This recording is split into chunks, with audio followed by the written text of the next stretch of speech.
எங்க தண்ணி வருதோ இல்லையோ அங்க தண்ணி வரணும். காவிரி சொன்னேன்.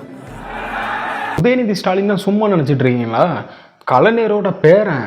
அதே மாதிரி பார்த்தீங்கன்னா நம்ம முன்னாள் முதலமைச்சர் முன்னாள் எக்ஸி எம்எல்ஏவோட பையன்.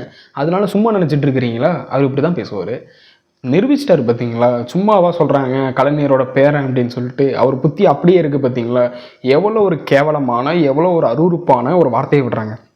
நான் காவிரியை சொல்லலை. அவர் என்னங்க இது பேச்சு மயிறு? உட்காந்துருந்துக்கிட்டு இந்த மாதிரி தான் ஆபாச சொற்கள்லாம் நீங்கள் பேசிகிட்டு இருப்பீங்களா? நீங்கள் தான் ஒரு நல்ல தலைவர், நல்ல எதிர்க்கட்சி தலைவர். என்ன எதெல்லாம் எவ்வளோ கேவலமாக பேசணுமோ, உங்களுக்கு ஒருத்தவங்க மேலே வன்மம் இருக்கலாம், அதுக்குன்னு சொல்லிட்டு இந்த மாதிரி கேவலமானவும் ஒரு ஆபாச பேச்சும் இங்கே தேவையில்லைன்னு சொல்லிட்டு சொல்கிறோம். புரியுதா?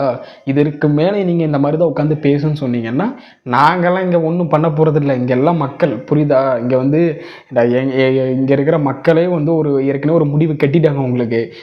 நீங்கள் இப்படி தான் பண்ணுவேன் அப்படின்னு சொல்லிட்டீங்கன்னா மக்கள் மொத்தமாக உங்களை முடிச்சு விட்ருவாங்க. அது தெரியாமல் உட்காந்துருந்துக்கிட்டு ஆபாச பேச்சு, அதுக்கு கீழே இருக்காரு 4 பேர் கை தட்டு வேறு.